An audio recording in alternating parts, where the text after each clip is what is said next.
Bonjour à tous, vous êtes en train de nous rejoindre pour parler d'immobilier à New York.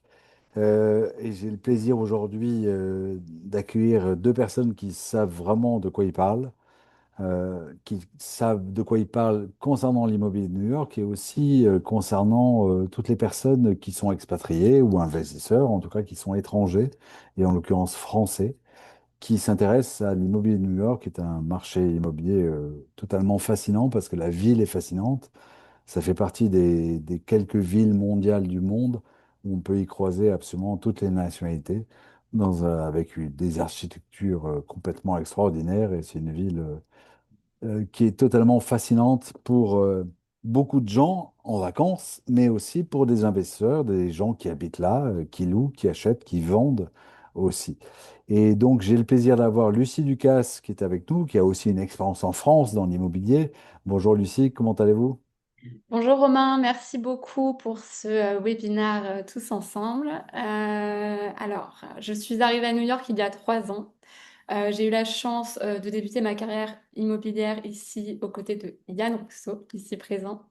Je m'occupe au quotidien d'expatriés français avec un projet de relocalisation à New York. Moi-même ayant été expatriée il y a un petit moment, je sais exactement les contraintes que cela représente. Voilà, et j'accompagne également des investisseurs dans leur recherche ici à New York. Oui, parce que s'il y a une ville un peu aux États-Unis, je trouve, où quand on débarque, on est vraiment encore plus perdu qu'ailleurs, c'est New York. Enfin, en tout cas, d'un point de vue de l'immobilier, de son gigantisme, de ses boroughs et, euh, et de ses règles immobilières qui sont très particulières. D'ailleurs, le titre de ce webinaire, c'est Acheter, louer ou vendre à New York, êtes-vous sûr de connaître les règles du jeu? Et on va parler de ça également avec évidemment Yann Rousseau. Comment allez-vous, Yann? Bien, bien, et vous-même, Romain? Ah, très bien, merci. Je sais que vous avez un écran à partager, bah ça y est, il est déjà partagé et je vous laisse la parole et je me permettrai d'intervenir si j'ai des questions et en même temps je propose à chacun de poser toutes les questions que vous voulez. Vous appuyez sur le bouton Q&A, vous rédigez vos questions et on les traitera à la fin évidemment, toutes les questions. Et je vous rappelle que ce webinaire est enregistré et que si vous êtes obligé de partir pour aller voir le pré-match de l'équipe de France, on a le temps. Il y a encore, le match commence dans 2 heures. Euh, mais vous pourrez le revoir sur le French Streak, sur notre chaîne YouTube, et il vous sera envoyé par lien et vous pourrez comme ça revoir toutes les slides que nous allons découvrir avec vous. Je vous laisse la parole, Lucie et Yann. Merci Romain. Merci. Ça y est, tout le monde voit. C'est bon. Bah oui, bah c'est évidemment Ah, toujours dans les. un clic qui ne fonctionne pas. Ah oui, bah c'est le principe. Oui, Ce c'est serait trop simple, évidemment, ça c'est trop fonctionnait. facile. Hmm. Voilà, ce qu'on avait testé, on le voyait bien, le voilà. C'était donc ça. Voilà. Parfait. Donc, bah, pour rebondir sur ce que disait Lucie, moi je suis aux États-Unis depuis plus d'une dizaine d'années. Commencé à Miami en tant qu'agent, puis à New York depuis maintenant aussi quasiment une dizaine d'années.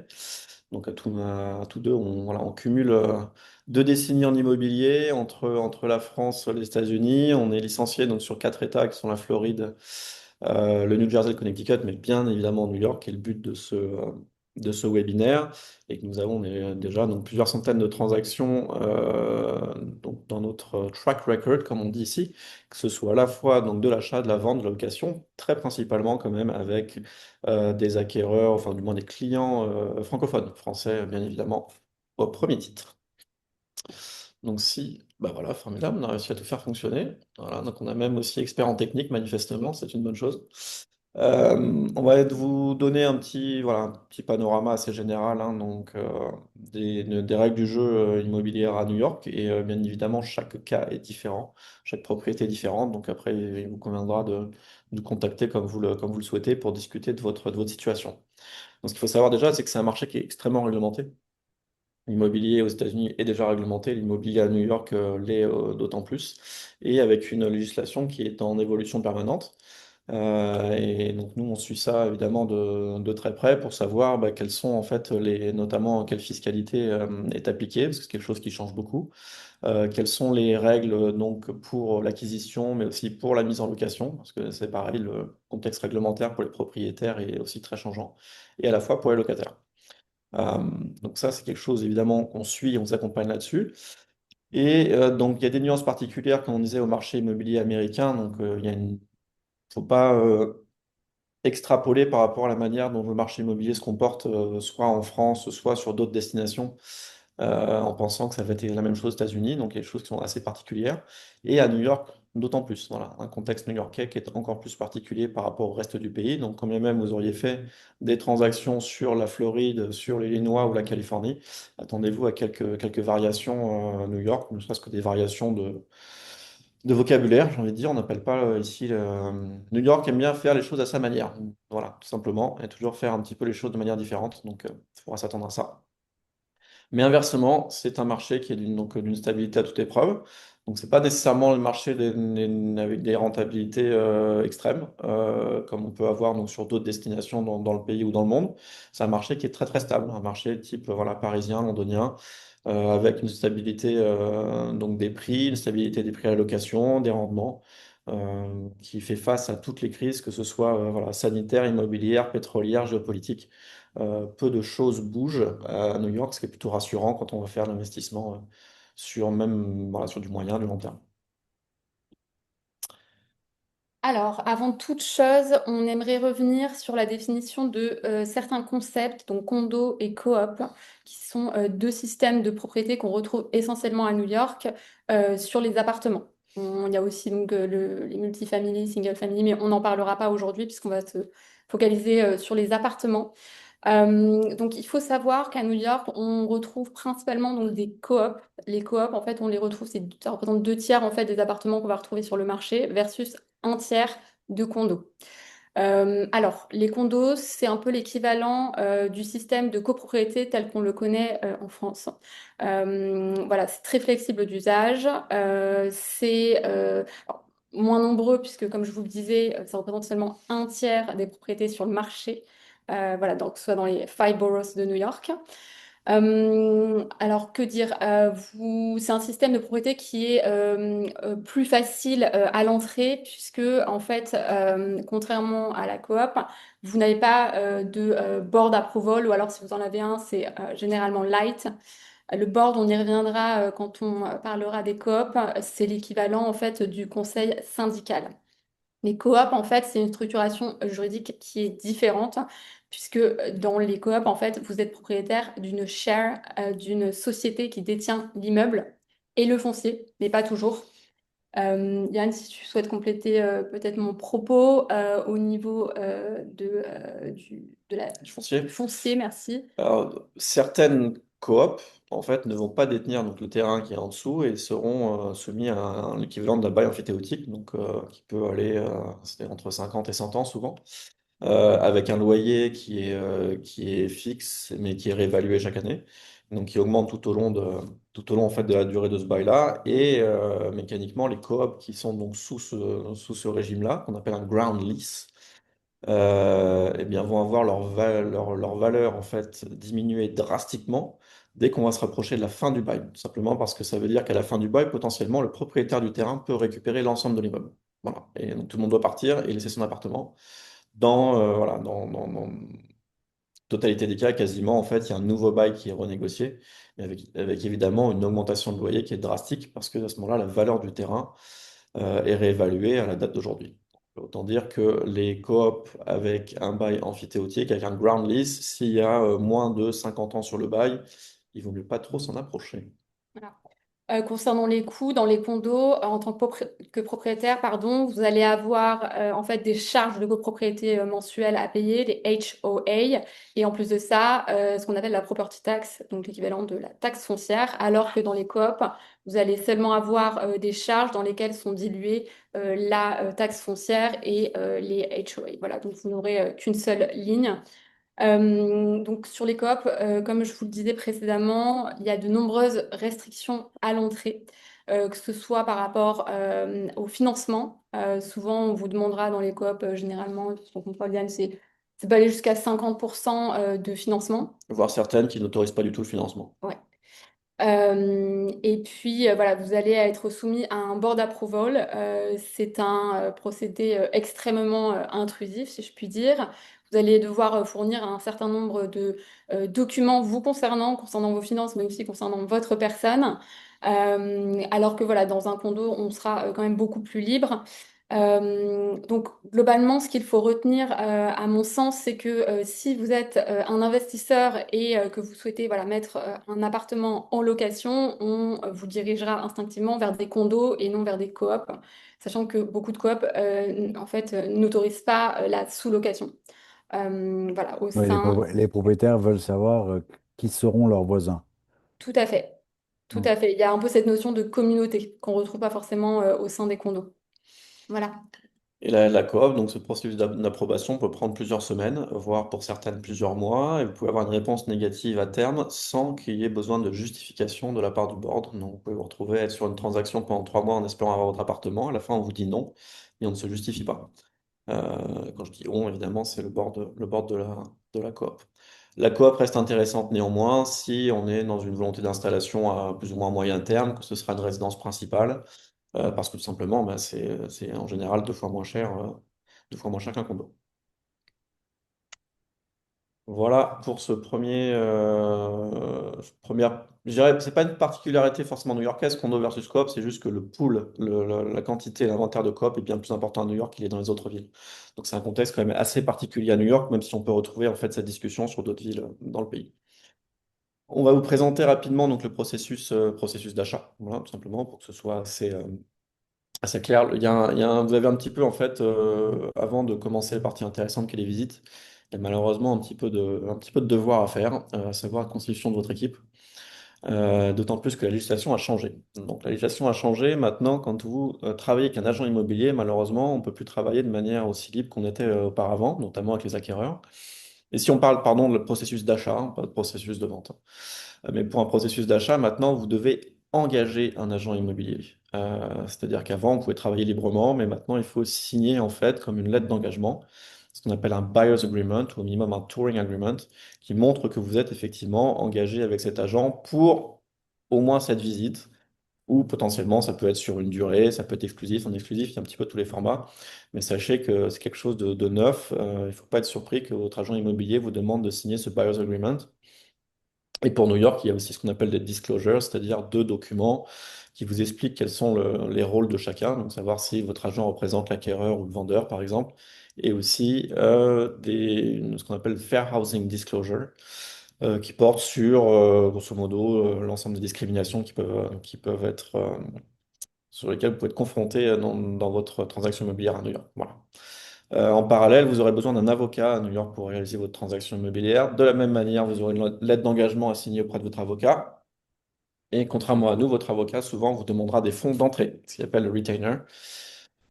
Et après, voilà, chaque avocat aura une tarification différente. Certains vous feront un tarif fixe, d'autres vous feront un tarif à l'heure. Donc, bon, ce sera à vous de voir, en Les, sachant avo- que On les peut tout avocats à qui fait vous vont, recommander voilà, des avocats francophones à New York, de même que des courtiers. de même que des courtiers en financement, voilà, de même que des comptables, voilà, et de même que des gestionnaires de biens. C'est un petit peu ce qui va constituer le reste de votre équipe. Romain, vous vouliez dire quelque chose, pardon. Oui, ce que je voulais dire, c'est que pour ceux qui ne connaissent pas le système, c'est que ces avocats qui semblent être là assez tôt dans le processus, c'est tout simplement qui vont jouer le rôle du notaire en France. Absolument.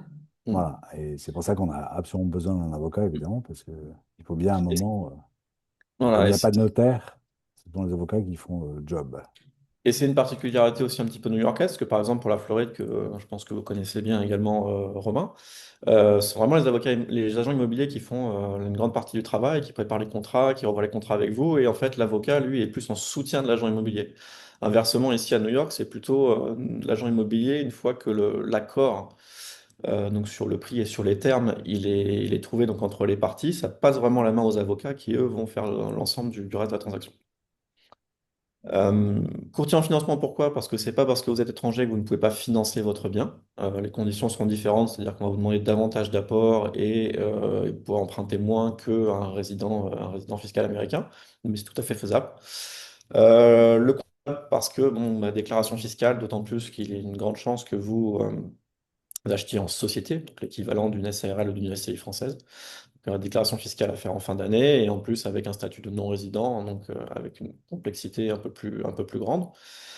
Et enfin, gestionnaire de biens immobiliers, ça, c'est un petit peu attendre. C'est si vous mettez votre bien en location et que vous n'avez pas envie de vous occuper de votre interaction avec les locataires, vous assurer que les loyers et les charges sont payés. Donc, un gestionnaire de biens. Une fois que vous avez tout ça, vous pouvez faire donc vos premières visites. Et une fois que le bien vous plaît, donc vous présenterez une offre. Il n'y a pas de document d'offre qui soit très formel à New York. Ça, c'est un petit peu l'avantage. Une offre, c'est vraiment un email que nous, les agents, on envoie à l'agent du propriétaire.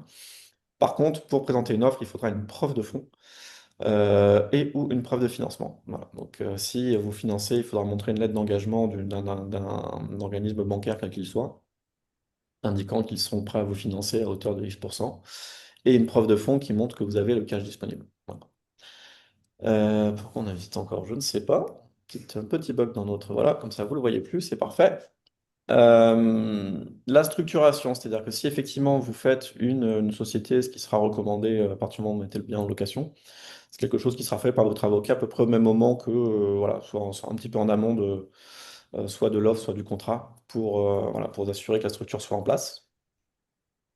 Et votre avocat, une fois que donc, vous avez l'accord donc, sur les termes, votre avocat, lui, va faire ce qu'on appelle la due diligence, qui va être une vérification des antécédents à la fois de l'appartement et de la copropriété pour que vous sachiez un petit peu où vous mettiez les pieds, savoir s'il y a par exemple des appels de charges extraordinaires, s'il y a voilà, des restrictions particulières sur le building auxquelles nous n'avions pas été tenus informés.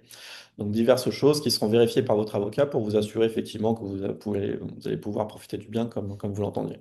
Sachant qu'à ce moment-là, on recommande également aux investisseurs, enfin aux acquéreurs de manière générale, de se faire accompagner par un inspecteur, enfin de mener une inspection, si vous voulez, de l'appartement avant, si vous voulez, d'aller plus loin, juste pour s'assurer en fait que l'appartement est conforme à ce qu'il a été décrit et juste pour détecter si il y a d'éventuelles anomalies au sein de l'appartement ou même au sein de l'immeuble.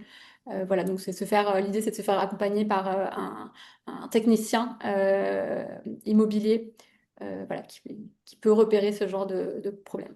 Et qui peut influencer le prix dans la négociation. Absolument. Ouais. Finir. Voilà. Une fois que cette due Même si ce n'est que le sèche-linge qui est en panne. Ça Oui, fait un sèche-linge en moins à financer. Exactement.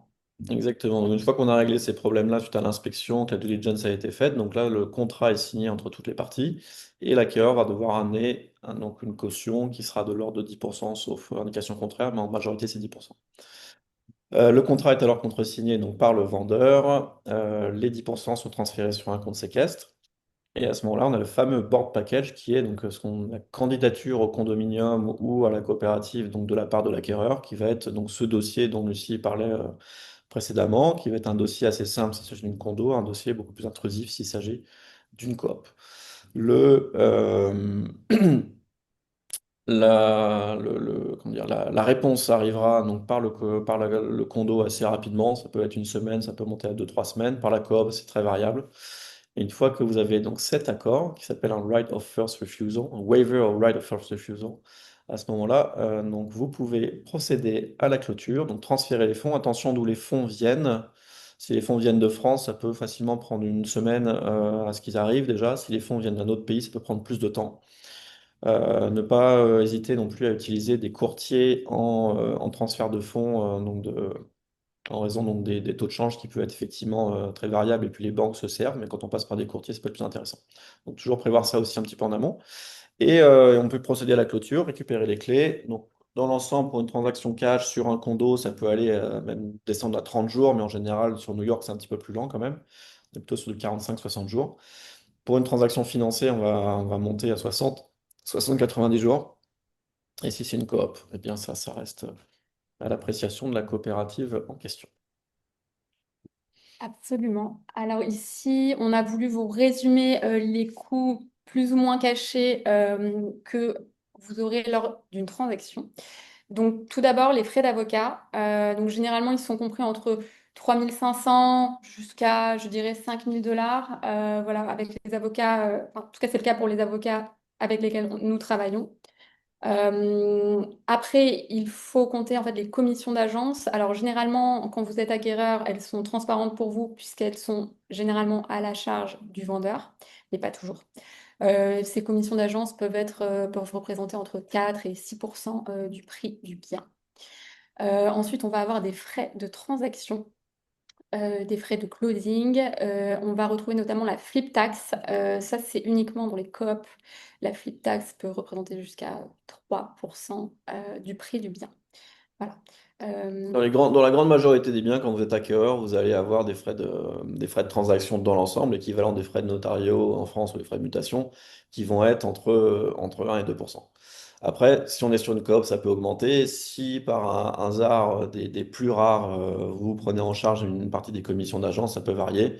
Mais bon, voilà, sachez quand même, pas besoin de trop s'inquiéter. Ça reste standard par rapport aussi au reste du pays, et même un petit peu plus faible sur New York. Donc on est entre 1 et 2% pour une transaction cash. C'est financé, ça peut monter un petit peu plus, qu'il y aura des frais de transaction liés au financement. Et ensuite, donc, quand vous êtes propriétaire du bien, vous allez retrouver donc, les différents postes que je vais vous citer. Donc, à commencer par les charges de propriété, ce qu'on va appeler les HOA dans les condominiums. À cela, il faut également parfois ajouter des assessments. Donc, ça correspond à des charges exceptionnelles, par exemple, pour emporter sur un ravalement, le changement d'un chauffe-eau. Voilà, ça peut vraiment regrouper plein de choses. Ensuite, vous allez avoir la taxe foncière, donc property tax. Celle-ci sera diluée dans les common charges quand vous êtes en coop.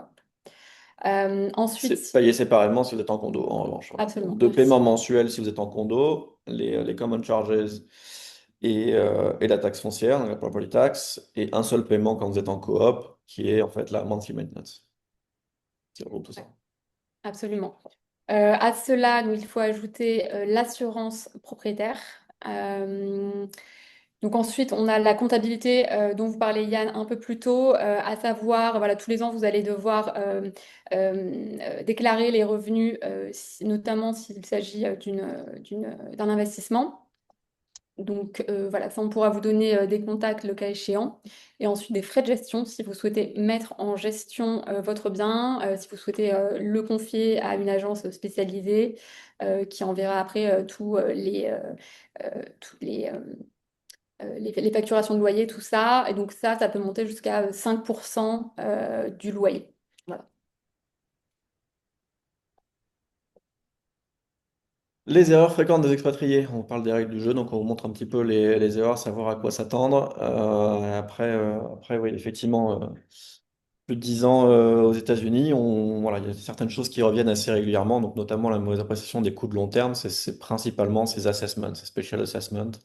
Voilà, on se dit, bon, bah, on a 1500 $ de common charges mensuellement. Et finalement, ben, au bout de 5 ans, ben, elles sont montées à 2500, elles sont montées à 3000 parce que en fait, c'était un immeuble qui n'était pas forcément nécessairement en bon état ou qui avait beaucoup de travaux à venir. Donc, d'où l'importance de la due diligence faite par votre avocat parce que finalement, ce sont des coûts qui sont normalement planifiés sur le long terme, donc on peut voir quand est-ce que ça arrive. Et inversement, comme on parlait tout à l'heure du ground lease, faire très attention avec ça. En termes de fiscalité, la fiscalité n'est pas très importante dans un régime normal, hein, donc aux États-Unis, parce qu'en fait, vous avez ce qu'on appelle la dépréciation du bien qui permet en fait d'absorber le gain fiscal que vous auriez sur les loyers. En revanche, bien comprendre ce qu'est la FIRPTA, qui est une retenue fiscale pour les non-résidents. Et donc c'est une retenue, ce n'est pas une ponction, mais ça reste une retenue, c'est-à-dire que quand vous vendez le bien, l'administration fiscale va garder, on dit, jusqu'à 15% en fait de la valeur du bien le temps que votre dernière déclaration fiscale soit réalisée pour vous assurer que vous réglez la taxe sur la plus-value. Donc toujours garder à l'esprit qu'il y aura un petit délai voilà, qui peut être de quelques mois, qui peut être d'une année ou plus lors de la revente pour pouvoir retrouver toutes ces billes. Voilà. Les règles de location, alors New York City est extrêmement restrictif quant à la location de court terme. Donc vous pouvez oublier Airbnb si ce n'est à partir de 30 jours. C'est vraiment extrêmement rare de trouver une location de moins de 30 jours qui ne soit pas illégale sur New York City. Donc les investisseurs qui veulent faire ce qu'on appelle voilà, une location Airbnb, ne c'est pas New York City sur laquelle il faudra se positionner parce que ce n'est pas possible. Restriction liée à la copropriété, pourquoi? Ben, parce que vous avez acheté une coop et vous n'avez pas fait attention, vous n'avez pas le droit de louer. Forcément, quand on est investisseur d'un bien qu'on ne peut pas louer, c'est un peu compliqué. Donc même vérifier, parce que parfois, en fait, des copropriétés, vous allez garder à l'esprit que vous allez pouvoir louer au mois à New York, mais votre copropriété, elle autorise pas le mois. Peut-être qu'elle autorise 6 mois, peut-être qu'elle autorise 3 mois, peut-être qu'elle autorise un an, peut-être que votre copropriété n'autorise pas de location pendant les 2 premières années. Ou parfois, elle va vous autoriser un bail sur 5 ans. Donc faire très attention à ça. Et bien évidemment, ce fameux board approval, on passe notre temps à nous répéter un petit peu là-dessus, mais ce board approval, c'est à l'entrée, c'est aussi à la sortie et à la location. C'est-à-dire que vous pensez, ben moi, ça y est, je suis approuvé, tant mieux, je vais pouvoir faire un petit peu ce que je veux. Sauf que votre board, il peut refuser votre locataire sans avoir à justifier, parce que, voilà, pour raison X ou Y que vous ne connaîtrez pas, donc ça peut vous mettre un petit peu en difficulté. Et à la revente, vous pensez avoir trouvé l'acquéreur parfait au prix que vous vouliez, mais la coop refuse de le vendre parce que le prix ne leur plaît pas ou parce que l'acquéreur ne leur plaît. Donc de nouveau, voilà, quand on n'est pas en résidence principale, résidence fiscale américain, on s'oriente très majoritairement vers les condos. En quoi est-ce que le prix ne pourrait pas leur plaire? Parce que il est déjà arrivé plusieurs fois que en fait, le board estime que le prix de vente est trop faible et donc que ça dévalorise le reste des appartements. Donc ils disent, bah non, si vous vendez à 2 750 000, nous on vous autorise pas, vous devez vendre à 3 millions. Et on a beau leur expliquer qu'il n'y a pas d'acquéreur à 3 millions parce que c'est pas la valeur de marché, mais en fait le board refusera tant qu'ils ne seront pas à une valeur qui leur convienne.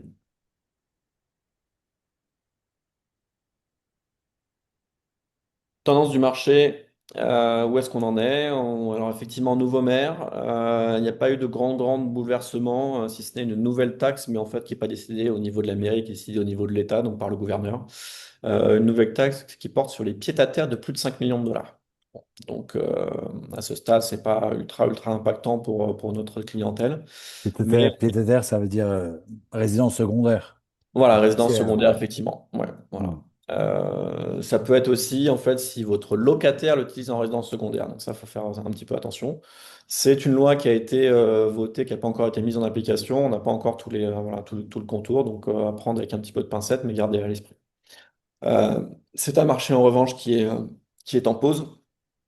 Pourquoi? Bah, parce que tout simplement, il y a ici, comment dire, un président qui est passablement erratique ou dynamique selon l'approche voilà, qu'on veut décrire. En tout cas, disons que c'est pas une grande stabilité politique, qu'elle soit internationale ou domestique, et encore moins géopolitique. Donc autant dire que, et d'autant plus si avec un nouveau maire donc, qui est quand même élu sur disons, la frange la plus à gauche de la politique américaine, donc, autant dire que les vendeurs sont assez prudents à ce stade, les acquéreurs sont assez prudents également aussi. C'est un marché qui est, voilà, avec pas beaucoup de volume de transactions à ce stade, ce qui veut dire que les prix inversement peuvent en souffrir un petit peu, donc peut être intéressant de se positionner. Donc, c'est pas autant les soldes que ça l'avait été lors de la pandémie, mais bon, voilà, il y a un petit peu deux, trois placements intéressants à faire.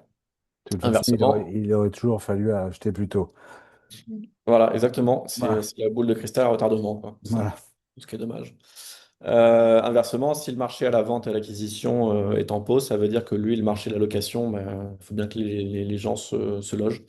Donc lui, on a des records de prix depuis quasiment un an. Chaque fois, on est en train de battre des records. Donc les rendements, voilà, parallèlement, les rendements, je dirais mécaniquement, sont d'autant meilleurs parce qu'on a vraiment des records de prix à location actuellement sur New York. Donc, si on veut se loger en tant que locataire, c'est moins drôle, mais bon, pour les investisseurs propriétaires, c'est plus intéressant. Ouais, encore plus à l'approche de l'été.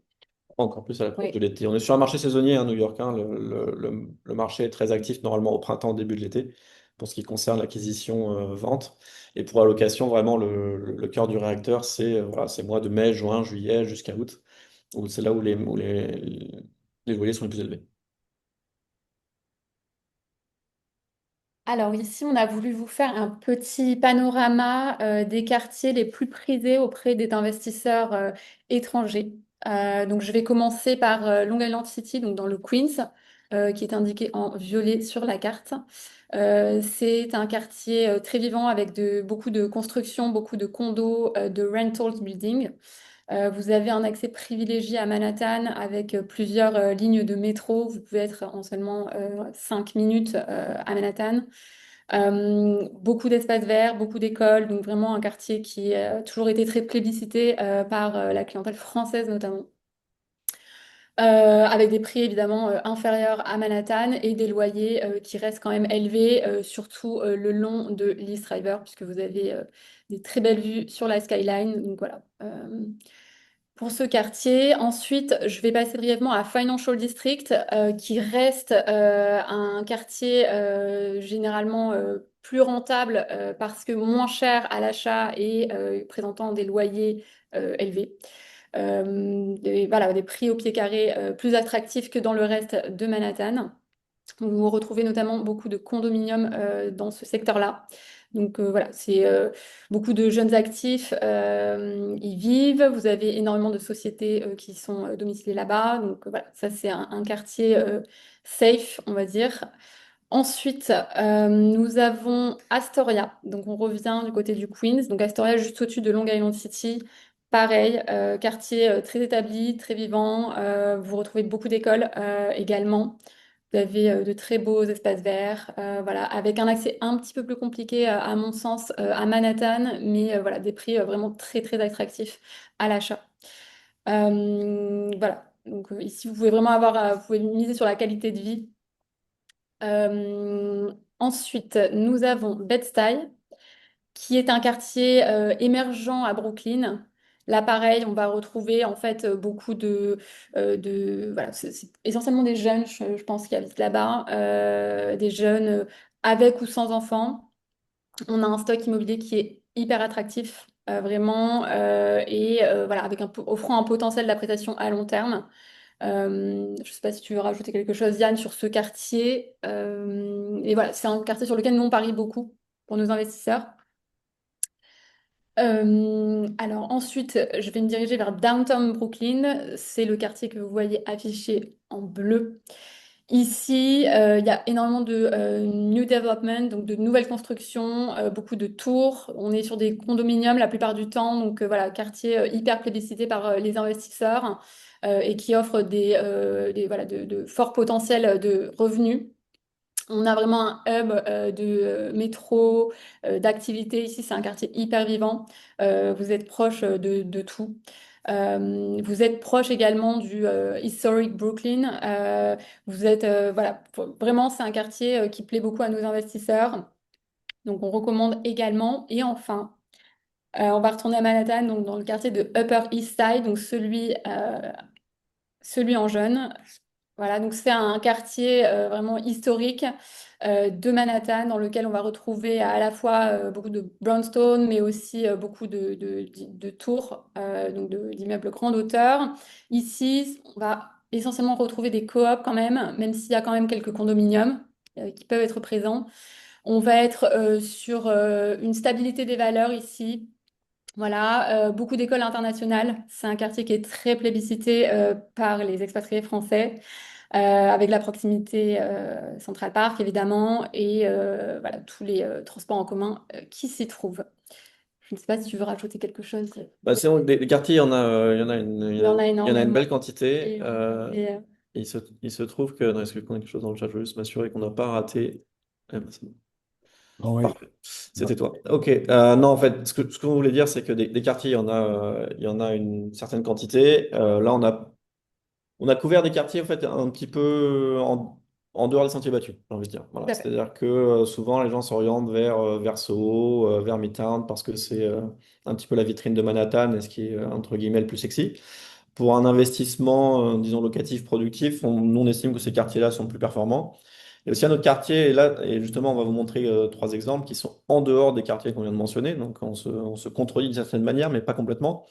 Parce que donc, ces deux quartiers-là, qui sont Nomad sur Manhattan et Two Bridges sur Manhattan, sont des quartiers aussi que l'on recommande pour un investissement sur Manhattan, donc avec un budget un petit peu supérieur.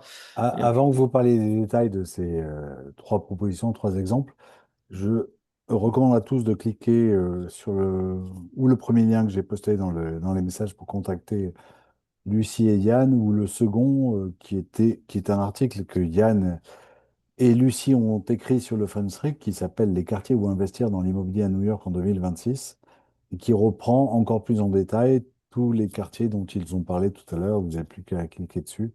Et l'article est particulièrement bien fait. Voilà, pardon Yann. Non, non, du tout, mais merci, parce que justement, c'était la raison pour laquelle on a fait cette carte, c'était pour reprendre la même structure que l'article, on essaie de pas de se contredire quand même à moins d'un mois d'intervalle. Mais bon, pour les voilà, quelques exemples qu'on voulait vous montrer malgré tout, parce qu'on vous parle beaucoup, mais on va quand même vous montrer un petit peu d'immobilier. Donc, trois biens qu'on a en mandat et qui sont les trois d'ailleurs des biens d'investissement, en fait, des biens qui ont été acquis par nos clients il y a quelques années, qu'on loue depuis, qu'on a en gestion depuis, qui sont actuellement à la revente. Donc, ils ont souvent un cycle de sortie à horizon 5 ans, hein. C'est à peu près là où on fait une bonne plus-value. Donc, on va vous parler des trois. Le premier étant One Manhattan Square, donc qui se trouve à Lower East Side, donc c'est vraiment donc, le sud de Manhattan. C'est plus précisément le quartier qu'on appelle Two Bridges, donc qui est situé entre les deux principaux ponts de New York. Alors c'est une tour qui fait 80 étages. On est bien sûr dans un condominium. Vous avez environ 200 000 square feet dédiés aux services, donc amenities. On est sur un bien ultra prime. Un bien qui fait environ une soixantaine de mètres carrés, donc ici un one bedroom qu'on liste à 1 495 000 dollars. Vous avez des vues imprenables hein, sur la skyline, sur East River, sur Brooklyn et au-delà. Voilà, alors pour vous donner peut-être quelques chiffres, ouais, alors ici, on est sur un potentiel de loyer à 5 500 voire plus par mois. Donc voilà, à considérer, sachant que cette tour emblématique, qu'on voit très bien d'ailleurs depuis le pont de Brooklyn, elle est assez reconnaissable. En fait, c'est une tour miroir. Je pense que vous la connaissez tous. Il faut savoir en fait que sur cette tour, il y a un tax abatement jusqu'en 2039. Ce qui veut dire en fait que les investisseurs, enfin en tout cas le propriétaire, ne paiera pas de property tax voilà, jusqu'à environ cette date. Ce Et qui il y n'est a pas très peu de rien. buildings, ouais, très peu de buildings qui l'ont encore, ce tax abatement, cet abattement de taxe foncière, le 421A, c'est un des derniers, hein. Donc, et ce qui est bien, c'est que ça reste avec l'appartement. Donc, à la revente, en fait, ça passe au prochain propriétaire. Tout à fait. Et il faut aussi savoir en fait que dans ce montant de charge mensuelle, donc à savoir 1 060 dollars par mois, vous avez l'accès en fait à tous les services de l'immeuble qui comprennent une piscine, un spa, un bowling, un simulateur de golf et voilà, et j'en passe, un cours de squash, un cours de basket. Voilà. C'est- Un autre bien, qui soit aussi, donc on est sur Nomade. Celui-ci, donc, il se trouve dans un immeuble pareil, construction récente aussi, donc programme neuf d'il y a quelques années, qui s'appelle le Rose Hill, aussi avec une belle offre ce qu'on appelle en amenities, donc en service, donc piscine, salle de sport, salle de squash, ce genre de choses. On est à 1 750 000. On est sur une chambre, c'est-à-dire c'est même un studio qui a été transformé en une chambre par le développeur. Donc, mais on est sur à peine 50 mètres carrés donc pour une chambre, et pourtant c'est quelque chose qui se loue déjà à 6 500 dollars par mois. Donc autant vous dire que l'attractivité à la fois du quartier et du building, et on n'a évidemment aucun problème à louer ce genre de bien. Vous verrez aussi quand vous comparez les trois, donc là on vous montre deux one bedroom et après on va vous montrer donc un trois chambres, que les ratios en fait de profit sont à peu près les mêmes. On tourne aux alentours entre trois et 4% brut, parce que c'est à peu près la valeur, voilà, la valeur de profit locatif qu'on a sur New York, et tous les biens s'alignent bon an mal an sur cette valeur. Ici, donc là, on est sur un trois chambres. Ce qui performe le mieux d'ailleurs, étrangement, sur New York, ce sont les trois chambres et plus. Également les studios. Les studios, pourquoi? Ils performent mieux parce qu'évidemment, c'est l'entrée de gamme. Donc, c'est ce qui est demandé le plus pour des locataires qui essayent de payer le moins cher. Donc, on a mécaniquement un ratio intéressant. Et après, les trois chambres et plus parce qu'elles sont en inventaire très faible, mais vraiment très faible, c'est-à-dire structurellement très faible par rapport au reste des une chambre et des deux chambres, donc ce qui les rend aussi attractifs, alors qu'on pense normalement que plus la surface est grande et moins on gagne d'argent. Ce n'est pas forcément le cas sur New York. Ici, on est sur donc trois chambres, on est à 7 500 000 dollars, mais c'est pour vous donner un ordre de loyer, on est à plus de 30 000 dollars de loyer par mois. Sur cette magnifique tour qui est la plus haute de la 5e avenue, c'est le 277 Fifth. Et ma foi, je crois que nous en avons fait le tour, si je ne m'abuse. Absolument. Presque, eh ben Alors, non. comme il nous reste un petit peu de Voilà. temps, je voulais faire un petit laïus sur les rentals, donc louer un appartement à New York.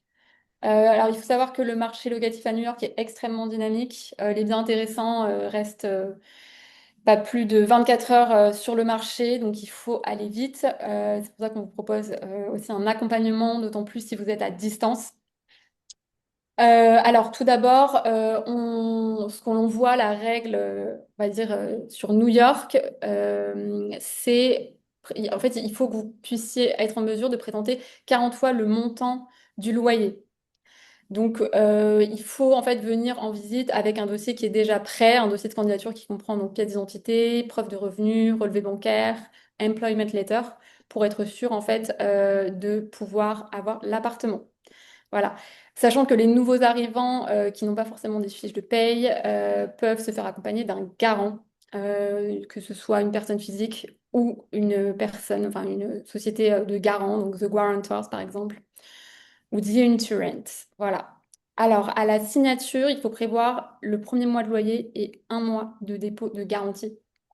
Et voilà, les beaux standards à New York, on part généralement sur une durée de 12 mois. Il y a très peu de beaux meublés. On va surtout faire du bail non meublé. Voilà. Et enfin, les frais à prévoir. Généralement, il n'y a pas de frais d'agence, sauf si vous vous faites accompagner par un broker. Et évidemment, il faut compter donc, les application fees, donc les frais de candidature auprès de l'immeuble et également des frais de déménagement, d'emménagement, déménagement. Et il faut également avoir en tête que si vous êtes dans un immeuble de service, par exemple avec une piscine, un parking, tout ça, ce sont des frais en plus. Voilà, vous payez un abonnement mensuel en fonction des services auxquels vous souscrivez. Voilà, alors nous, le conseil évidemment qu'on vous donne, c'est si vous êtes amené à faire des visites seul ou accompagné, pensez à préparer votre dossier de candidature en amont des visites parce que ça va très vite. Voilà.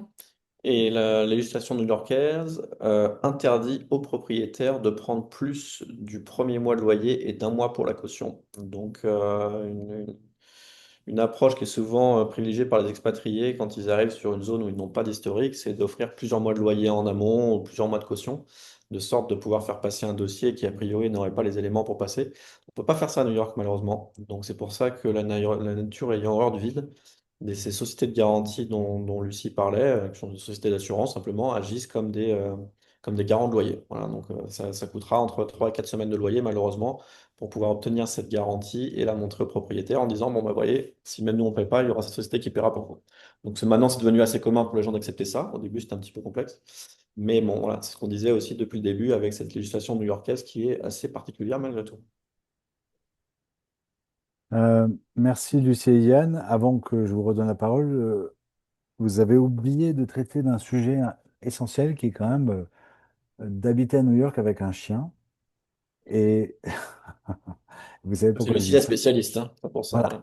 Et c'est parce que Lucie, et ça me fait sourire parce qu'évidemment le sujet est amusant, même s'il est tout à fait réel, parce que énormément de gens ont des chiens et il y a des quartiers qui sont beaucoup plus agréables lorsqu'on a un chien à vivre. Et Lucie a écrit un article qui est également sur le Fun dont je vous ai donné le lien. Et c'est un vrai sujet, en tout cas, quand on a un chien, de se dire, tiens, je vais aller dans un quartier qui est ce qu'on appelle pet friendly, c'est-à-dire qui est accueillant pour les animaux de compagnie. Voilà. Donc, ceux que ça intéresse, je vous invite à cliquer. Voilà, pardon. Merci. Merci beaucoup, Romain. C'était ça. Et donc, si on a des questions, des follow-up, quelque chose, voilà, vous avez notre contact. Et puis, Ouais, n'hésitez pas à nous contacter sur WhatsApp. Je viens régulièrement à Paris, donc si jamais vous aviez un besoin ou si vous souhaitez qu'on se rencontre physiquement, je me ferai une joie de le faire. Voilà. Voilà, vous pouvez trouver Lucie Ducasse et évidemment Yann Rousseau aussi sur le site de Christie's. Et c'est important, on n'en a pas beaucoup parlé, mais le fait d'être hébergé sous une marque aussi forte, c'est quand même une preuve de sérieux très importante, puisque c'est un des plus gros acteurs sur le marché de New York. Christie's, je ne sais pas s'ils sont numéro un 2 3 peu importe, mais c'est un des plus gros. Voilà, et donc je vous laisse encore quelques instants pour noter leur numéro de téléphone ou alors de cliquer sur un des liens que je vous ai donné qui vous permettra de retrouver Lucie et Yann très facilement sur le Funstrick ou via Google. On n'a pas de questions. Il y a une question qui était un petit peu biscornue, donc je l'ai supprimée. Puis on a une qui vous dit que n'oubliez pas de dire que downtown, ça veut dire centre-ville. Merci. Mais en même temps, on parle des États-Unis. Donc aux États-Unis, centre-ville, on appelle ça downtown. Voilà. Mais pour ceux qui ne savent on pas, fait beaucoup effectivement. d'anglicismes et on s'en excuse. On essaye au maximum. Oui. Mais le l'anglicisme fait aussi partie un peu de l'éducation à avoir quand on achète ici, parce que c'est vrai qu'on Voilà. à tout traduire, c'est bien de connaître les termes en fait locaux pour savoir de quoi on parle. Mais Oui, parce que effectivement, derrière chaque mot, il y a un concept. Et même hum, centre-ville, ça, même si ça veut dire downtown, c'est pas les mêmes choses. Un downtown n'est hum. pas un centre-ville au sens français. Voilà. Et Donc, sur Manhattan, vous aurez d'ailleurs un uptown, un midtown, un downtown. voilà. Pour compliquer l'exercice. Et on va dire une quoi? Une ville haute, une ville basse. Oui, bon, pourquoi pas, mais voilà. Euh, En tout cas, merci beaucoup. Je voulais laisser encore quelques secondes à quelqu'un si vous avez des questions. Richard nous dit, est-ce que vous pouvez nous mettre les contacts en gros, merci. Est-ce que Yann et Lucie, vous pouvez augmenter peut-être la taille du rendu? Ça fonctionne pour Ouais. moi? Ça a l'air Voilà, bon. on se les déplacer un petit peu. J'espère, Richard, que vous pouvez le voir et que vous allez pouvoir noter. Euh, C'est mieux là ou pas? Nous, du moins, on a augmenté. Je suis pas sûr que ça ait fonctionné pour les autres, mais Là, c'est vraiment visible. parfait. Voilà, donc on vous laisse quelques Je crois que notre cravate était secondes. décalée d'ailleurs. C'était mal. Oui. Bon. Quelques secondes. Mais Richard, dans la conversation, sinon, vous retrouverez les numéros de téléphone dans le premier lien que j'ai posté. Je vais le reposter comme ça. Tout le monde y aura droit, qui est la page de présentation de Lucie et Yann sur le Friendstrict. Et vous avez un formulaire pour les contacter. Vous avez leur numéro de téléphone. Vous avez plein de choses, leurs emails, bien sûr. Euh, voilà, qui vous permettra tout ça vous permettra de rentrer en contact avec eux. Donc j'espère, voilà. Donc Richard nous dit merci, de rien Richard. Le, le Zoom a marché. Merci beaucoup Lucie et Yann. C'est un sujet que j'adore, qui est l'immobilier à New York. Je le trouve passionnant parce qu'il est aussi complexe que cette ville peut l'être. Et il y a une recommandation que je ferai à chacun, c'est de bien se faire accompagner. C'est très important parce que c'est un métier, c'est un sujet, l'immobilier est assez complexe et en plus, enfin, c'est très imprudent de partir dans cette jungle immobilière qu'est New York sans être accompagné et bien accompagné. Voilà. Et bien accompagné, le premier mot est important et je recommande tout à fait Lucie et Yann avec qui je travaille depuis plusieurs années. Merci beaucoup, Lucie Merci, au et revoir. Yann. Merci Romain. À très bientôt. À bientôt. Merci, au revoir. Au revoir.